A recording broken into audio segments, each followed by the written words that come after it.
Okay, imagine this. You are outside, and you are a boomer, so you still know what playing outside is. And you are with your friends at the sandbox in like 1996, and they are like, I have like the best game idea ever. It's like Duke Nukem 3D and Shadow Warrior and Doom, but we are the main characters.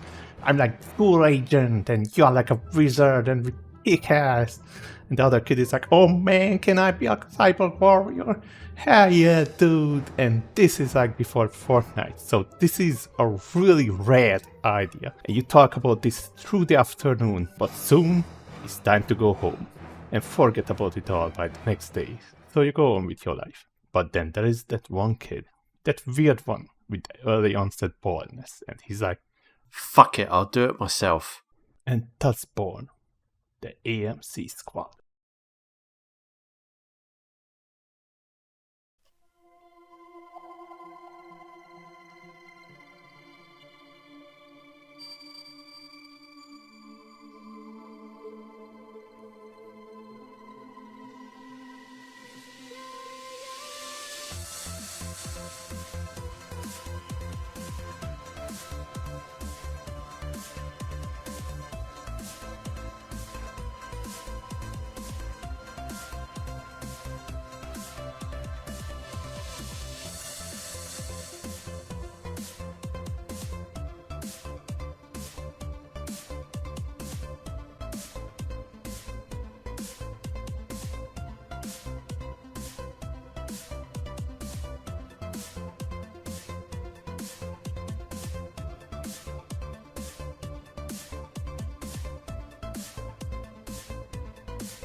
What is AMC Squad, I hear you ask?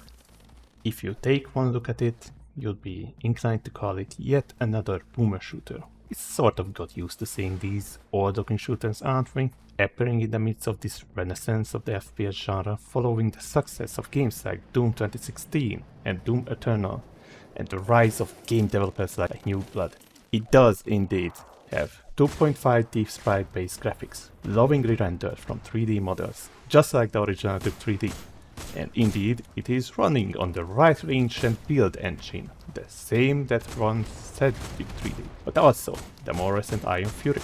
It also got the junky 90s combat feel where enemies could just easily explode into jeeps, enhanced with 2000 style headshots for both higher damage, maybe even a cool slow-mo effect as an alien's head pops right off this body, ah yeah.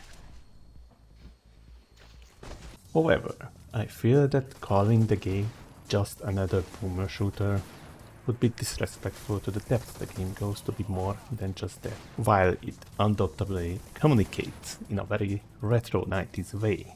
There are many parts of its design and presentation that resembles more modern games, especially inspired by those from the mid-2000s or newer. It's better to go with the game's official description on itch.io page. The AMC Squad is an epic, story-driven FPS running on the build engine. It combines gameplay mechanics of retro shooters with aspects of modern titles, complete with a story-driven narrative that spans over several episodes.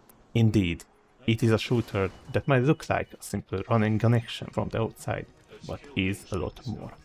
Oh, so much more. Just to start with the characters.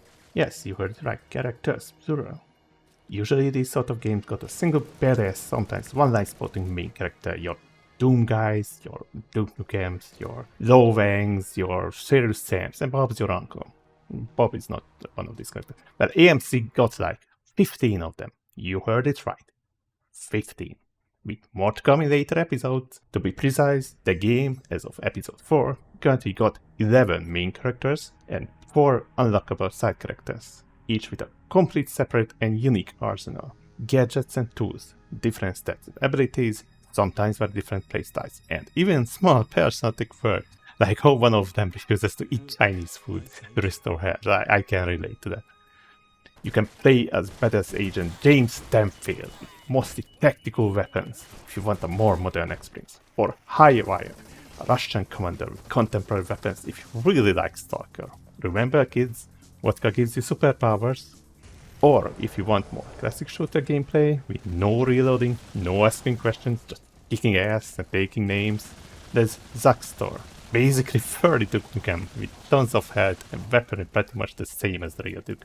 Or Jeffrey, and also a web designer cyborg, yes, with all sorts of pew-pew sci-fi weaponry that just shreds enemies without any thoughts of ever reloading his weapons. Or maybe you're like me, who really misses fantasy shooters like Heretic and Hexen and have this theory that Doom the Dark Age is originally meant to be either a Quake or Hexen reboot. Well, I see you, Phil Spencer, in the Hexen shot. When will you announce Hecatomb? Come on. Well then, you have a choice as well. You can be Sane, the Warlock, and her magic spells in the futuristic cities of Mars at vampire cultists in bike helmets. Or there's Meligin, which is a real name, and he's not a wizard, but actually a magical knight with swords and bows and battle axes, and his HUD is from Dark Souls. And is that the Dragon Slayer sword from Berserk? What is going on? Yeah, I think just with this we touched upon one of the main strengths of this game, a dedication to variety. When you boot up any other shooter, you usually know what you are getting. You play Doom, so you are getting demon-infested tech bases most of the time. You play Stalker, so you get the mystery zone around the Chernobyl power plant filled with deadly mutants and bandits. When you play AMC, you get, well, a military base taken over by aliens from Duke 3D, where you find research into giant future predicting brains pointing towards a tech base on the moon Ganymede, overrun by demons from Doom, and then you end up with Hell, kill a giant cacodemon that releases an energy wave that causes ghosts and shit to appear on Earth, and the blood cultists attack American towns, and you are in a mech shooting mercenaries in Canada, and all this in the span of 3 to 4 levels. What? And so this is the promise of this game, that every time you walk into the mission selection room in the AMC base to select a new mission, you know that you might just get something completely different than last time. Hold up! Wait a minute! Oh yeah! Wait, I didn't even mention that you got a base, right?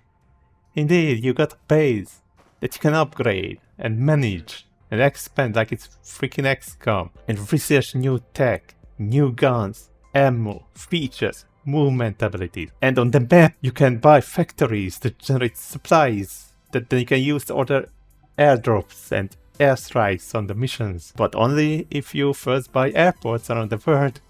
And also, you can buy satellites to mine resources on other planets. Why does this game got so much stuff? And the best thing is, all of this somehow works together. All of this makes sense. All of this gives just replayability to the missions. Trying to find all the unlockable guns, there's more than 100. All the technology, stealing enemy technology with like a research gun, collecting cute chibi versions of characters and bosses, artifact items that give various effects. I play through this game more times than I can count, and I'm still not sure if I found everything. I must also talk about the excellent level design, since as a level designer myself, I wouldn't be a real level designer if I miss this part. You see, growing up wanting to be a level designer since I was 5 years old, I always looked at the level design of Duke Nukem 3D with reverence. Can't exactly say it why, but I always consider it as some of the best, if not the best level design of FPS genre. It's just the way how levels are interconnected and routes spiral back into each other, making them feel like as actual existing places rather than over-decorated corridors, especially recently. AMC Squad managed to challenge that viewpoint. The levels in this game can go from short, small train levels, which by the way, I love train levels, through sprawling huge beasts that are literally tearing the build engine to shreds. And while some of these levels can be on the more linear side compared to other Build Engine games levels, there are also some that just take the expanded limits of the engine and go ham with it in length and complexity. Even fellow sewer connoisseur Civi had something to say about it in an Iron Fury video from like 6 years ago. You know, I'm trying not to oversell this game, but I fucking love Ion Maiden. It's incredible. The only time I've seen anything like this in the build engine is in the AMC TC for Duke 3D, to the point where I'm almost positive they got at least 1 or 2 team members from that mod for this game, because there can't be that many people who know how to do this insane shit with the build engine. I hope people play the full version of AMC once it's complete. Would be fun to watch. My favorite level in the entire game is one Zeta base. Weirdly, it's not even one of the main story levels, it's a side mission. But it's like the build engine worked the very bone in a Chinese sweatshop as you explore a huge sprawling Martian colony with every detail possible added to every single room and hallway. And with every area well designed and memorable, complete with an almost complete non-linear progression. And the whole thing is so huge, it had to be cut into 3 separate maps that you can swim as it travels between, by the way. This mission itself can easily take 2 to 3 hours to finish in like one sitting, and I love it every single time. And this is actually not that short of a game. Each episode, with the exception of the very first, which is shorter, is about 10 to 15 hours, about as much as a regular single-player campaign. At least those that are not overbloated open worlds or RPGs or whatever. And with the current 4 episodes released, that's about 40 to 50 hours of play without finding everything. And there is 2 more episodes still in the works. So how this all makes sense? I hear you ask. The story. Yep, it actually matters. I know, weird, a boomer shooter where the story matters. I'm sure this never happened before. The year of 20XX, humanity have spread to the stars, coming in contact with many alien worlds and species. In this age, a hero will stand against those who will set their malicious sights on Earth, Duke Nukem himself. After fighting off the cyclid aliens over and over, especially those during the events of Alien Armageddon, he needed a vacation, which I completely understand because man, that fucking final episode of AA was such a grind. It went forever. I love the mod, can't play Duke 3D without it. So as he was flying his ship to who knows where in outer space, it suddenly exploded and Duke landed in VG Realms 2. Also a great mod. I recommend it. Do not be alarmed. My name is Axon. Welcome to my domain. Earth Defense Force and the Earth Attack Force, the primary protectors of humanity's good old blue ball, declared Duke dead and needed new heroes, a team of super badasses to fight against those that would threaten the planet. And so the Avengers, the Allied military complex was formed, and in their first mission they uncover a mystery, one that would shake the galaxy to its very foundation. Aliens, demons, fascists, supernatural entities, old rivals and adversaries rise to the challenge of trying to take the Earth for themselves, while an unknown, malicious force lurks in the beyond, ready to prey on them all. I do have to say, the story does have this feel of early 90s, 2000s sci-fi series that juggles lightheartedness with heavy themes. I really do like it a lot.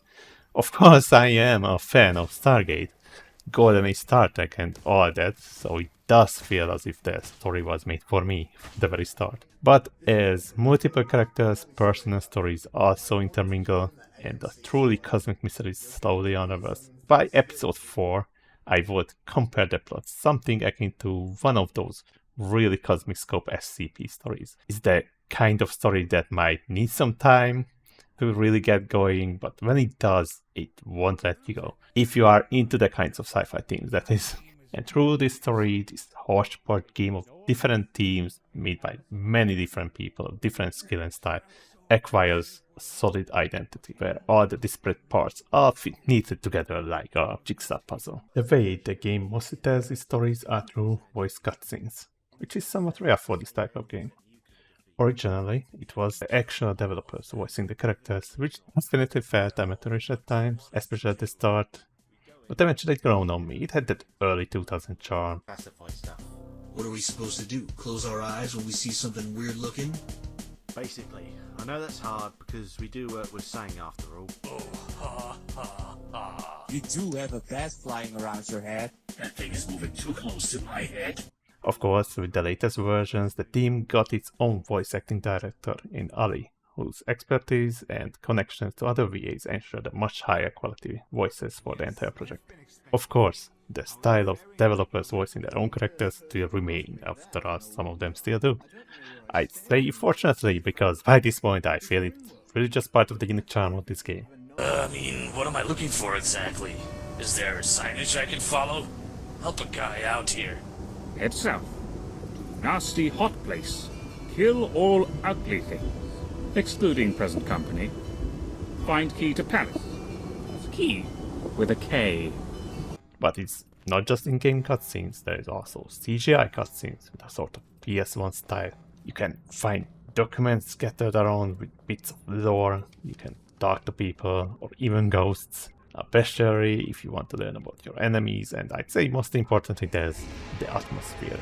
The levels from start to finish ooze with mood and detail. Sometimes tell a story without saying a word. An old record player playing a haunting melody inside a cultist mansion.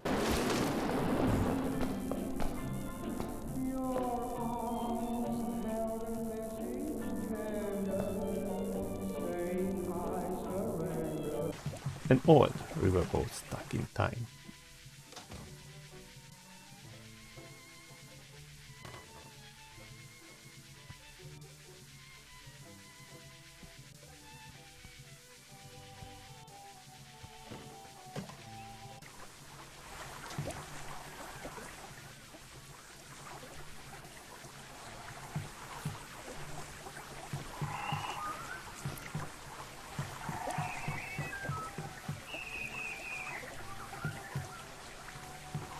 Sound of a boat horn near the ears of Hong Kong.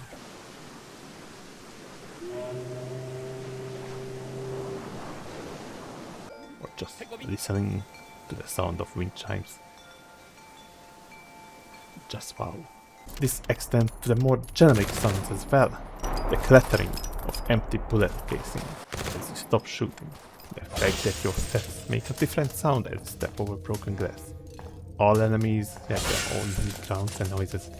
Everything feels like it got a sound to them, making the whole feel alive and lived in and real, which is such a weird thing to say about a fast action shooter game running on an engine from 1996. The music is pretty good too, though the project only recently got its own dedicated musician in Hypos.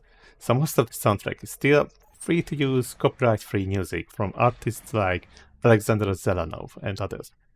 But man, I do love Law in the City, originally used in the episode 3 trailer.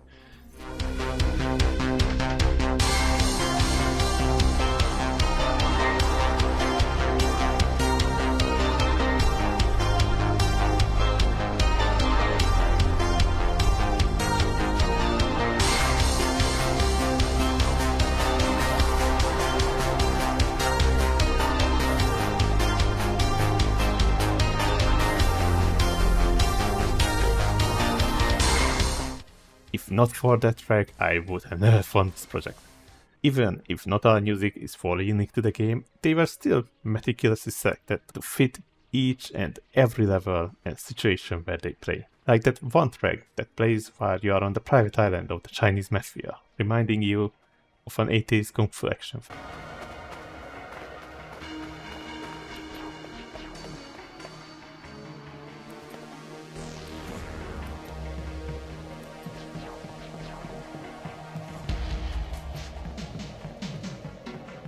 Or the moody atmospheric tunes as you are fighting orcs on a fantasy halo ring in space.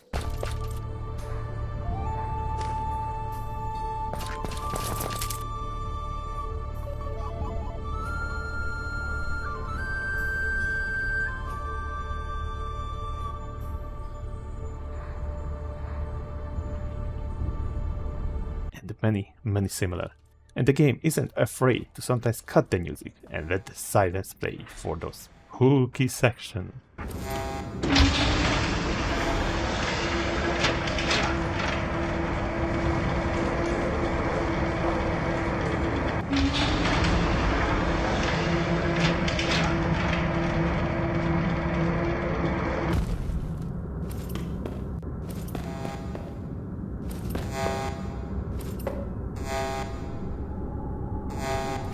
I mentioned before there are different people of different skill and style who worked on this project, so I do feel we need to look into the origins of the AMC Squad to fully understand what really is as a game. When AMC Squad started development, it was meant to be just a mod for Duke Nukem 3D, as its original title was AMC TC, TC standing for Total Conversion, a type of large mod that completely reshapes the base game into something else.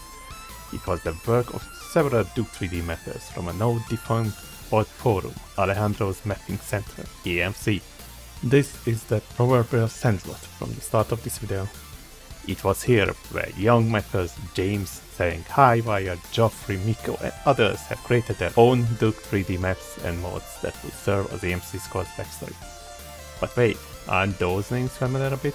But of course, because all the main characters of the game are actually self-inserts of the original creators. In this way, AMC Squad is actually a glorified fanfiction, but it is this collaboration of different people, of their different styles and philosophies to make creation what gave AMC Squad this variety of different missions set on different occasions, taken on by different characters. Even if not all of the original developers have stuck to the project during its decades-long development, all of them left a personal print on it, even those that don't actually have their own characters. This personal touch, I feel, is what really makes the AMC Squad so unique. The feeling of passion behind every mission, that soul, so to speak, that can only be found in fan games or the most passionate indie games. None who worked on this game were just a cog in the machine. Everyone's work is in their front and center. In a way, it's like a time capsule of old friends and their passion for some that might not be with us anymore.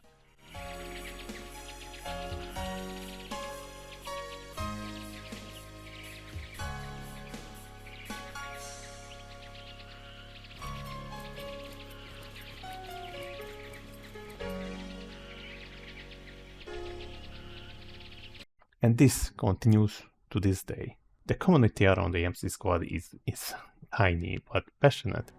Every so often someone gets inspired by this game and creates their own vision of an AMC mission. Recently there was even a community mapping event where a dreamlike level was put together by segments created by the different members of the community. And full disclosure, I also contributed to both this mapping event and to the project itself quite recently with levels of my own that will be featured as an official mission in the upcoming episode 5, which was quite a surprise. Well, I'm not a full-fledged developer of the game as of making of this video, but I feel I had to mention this in case you might find this video a bit too biased. But, well, it was meant to be biased because I love this game and I wanted to share this love with you by introducing you to this game that, in my opinion, is the best damn single-player first-person shooter game that nobody ever heard of. Of course, after gushing about how good this game is, I feel it would be wrong of me if I wouldn't mention some of the things about the game that could be construed as negative. Because with a game with such unique character and personality, it is often that very personality that can get in the way of someone just trying to enjoy this game. All the characters having their own unique HUD can get confusing in reading relevant information until you get used to each and every one of them. The story for many can be really convoluted and confusing, especially at the start, before it finds its focus. The genre of the game also sits at a very peculiar position of it not being exactly like a boomer shooter, but also not exactly a modern shooter either, which might alienate people. For sure, I personally often found it hard to sell the game's idea to others who might have been interested in it, just because of how difficult it is to really explain it all. And of course, there are just those who can't play 2.5D shooters, either because the graphics might be just too old for them, or might even feel motion sick from these visuals. Yeah, those people actually exist. I think that's all I can say about this personal masterpiece of a game that have kept me hyped in the last 12 years. Wait, what? What? I forgot something? Oh, yeah. Did I mention that this game is entirely free? Not free to play or freemium or live service bullshit. Oh, no. Completely freeware. Standalone. No need to buy Duke 3D or any other game, as the game runs on its own branch of the engine. No money charged, no money lost. It's 50 hours of awesome gameplay for the exact price of a fresh bread outside, without tax. You can get the game either on moddb/indiedb on these links, or on itch.io. No Steam release though, maybe one day once it's finished. Maybe not. Who cares? You can just add it to your library anyways. Looks like I did here next to Asterix and Obelix and the Daikatana. Do I really want to play it? And all these old games from Juju. Yeah, cool. Just do it. And that's the video, I guess. Never did such before, not sure if I did do more after, to be honest. I'm not a YouTuber, I'm just a game designer, currently looking for the next contract. I know there are people sub to this channel who still want me to finish like some odd Series 7 mod that I cancelled over 8 years ago. Like, come on, it's been so many years. I literally been working for Croteam for 5 years, and then since I left and like worked for others, like, come on. And I know you are angry because I started posting videos of an anime girl in VR chat or whatever the else I did. But I felt like I had to make this video, just out of the love for this game. This project that nobody really heard about. It's not just some rough diamond that 10 people bought on Steam or they like. It's literally a passion project made over 10 years that got no presence on the internet whatsoever. Somewhat it's because of the title, like, you know, AMC is like either like a car brand in the US or it's an American movie cinema whatever thing. I really felt I must make a video like this, like a sort of calling, a duty, a Call of Duty. Maybe. If you want to join the community of AMC Squad, join Discord on the screen. If you might be curious to what I worked on, what I was up to since those old Series 7 days, I'm a level and game designer. My portfolio is here and down in the description. Alright, I guess see ya.